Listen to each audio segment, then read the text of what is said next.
أعوذ بالله من الشيطان الرجيم بسم الله الرحمن الرحيم رب اشرح لي صدري ويسر لي أمري واحلل عقدة من لساني يفقهوا قولي.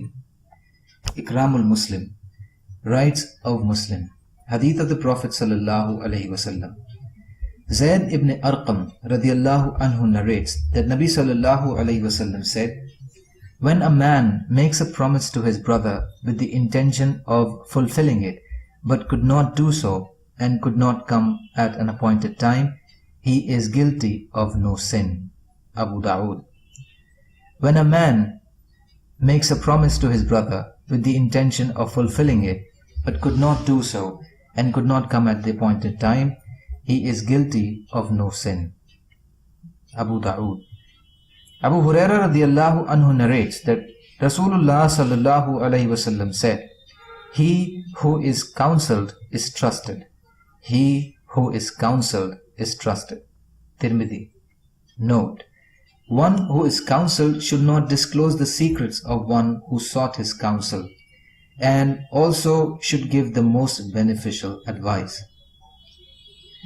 Jabir ibn Abdullah radiallahu anhuma narrates that Rasulullah sallallahu alaihi wasallam said, when a man says something and looks around, then it is a trust. When a man says something and looks around, then it is a trust. Abu Dawood.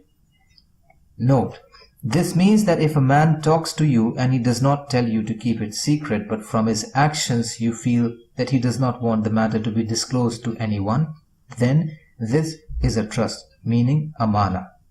For example, while talking to you, he looks around in a concerned manner, and then this matter is a trust and should not be disclosed. Ma'riful Hadith.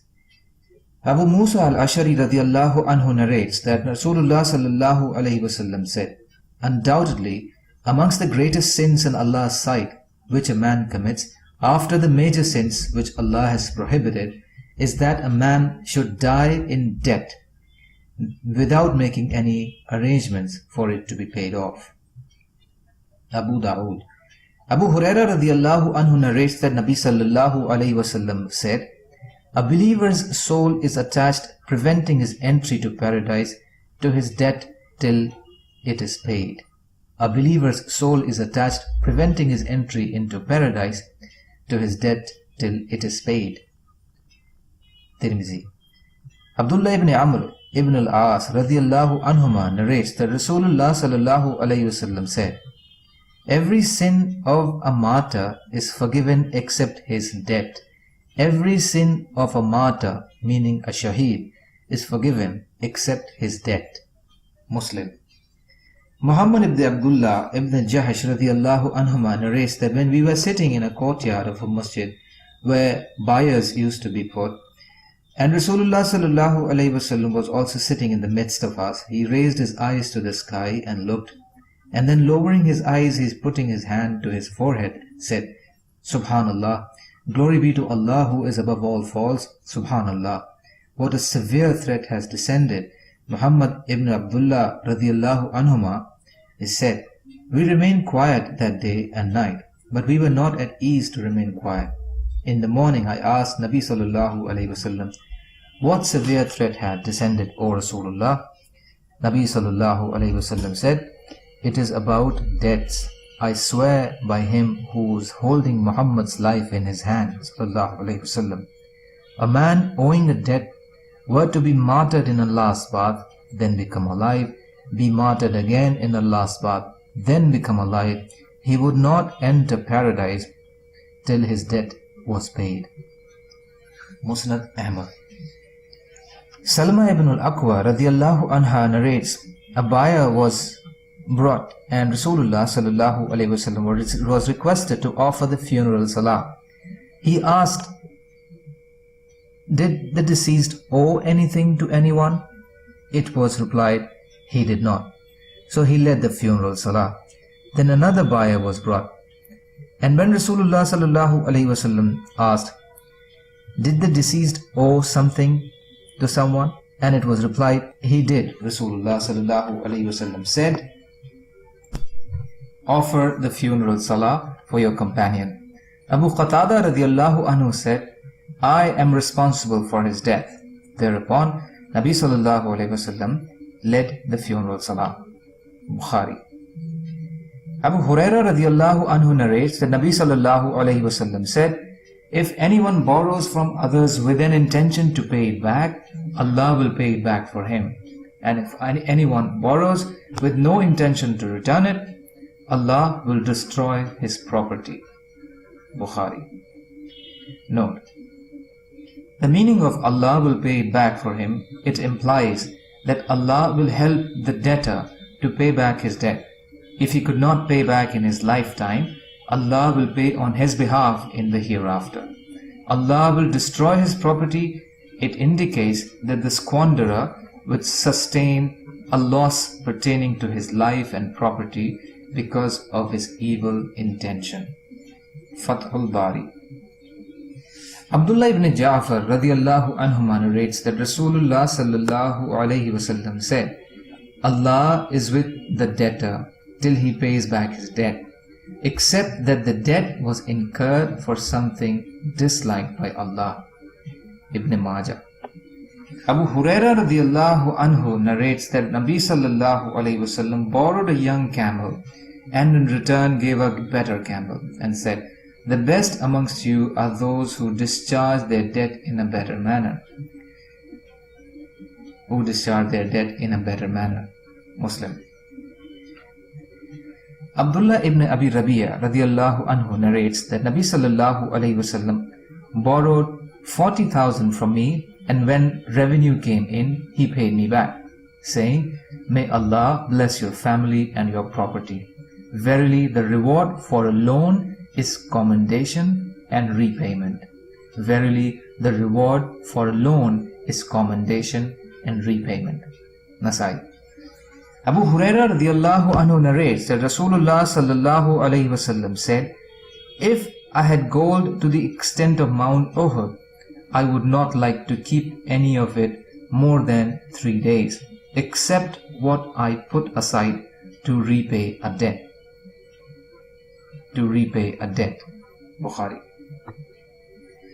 Abu Huraira radiallahu anhu narrates that Rasulullah sallallahu alayhi wasallam said, he who does not thank people does not thank Allah. He who does not thank people does not thank Allah. Tirmizi. Note: some of the narrators elaborate this hadith by saying that one who does not thank who were kind to him is not thankful to Allah, even being habitually ungrateful. Ma'ariful Hadith. Usama ibn Zayd radiallahu anhuma narrates that Rasulullah sallallahu alayhi wasallam said, if the recipient of a kindness says to his benefactor, Jazakallahu khair, may Allah give you a better reward. Indeed, he is fully praised and being thankful. Tirmizi. If the recipient of a kindness says to his benefactor, Jazakallahu khair, may Allah give you a better reward, he has indeed fully praised and been thankful. Tirmizi. Note: to pray in these words expresses that I am unable to recompense, so I invoke Allah subhanahu wa ta'ala that He may give you a better reward for this. Thus, these words carry praise for the benefactor. Ma'ariful Hadith. Anas radiallahu anhu narrates that when Nabi sallallahu alayhi wasallam came to Medina, the emigrants came to him and said, O Rasulullah, we have never seen people more liberal out of abundance or better in giving help when they have little than a people among whom we have settled. Undoubtedly, they have taken over full responsibility and shared with us their pleasant things, so that we are afraid that they will get the whole reward. Nabi sallallahu alayhi wasallam said, no, as long as you make supplication to Allah for them and express praise for them, this will not happen. Tirmizi.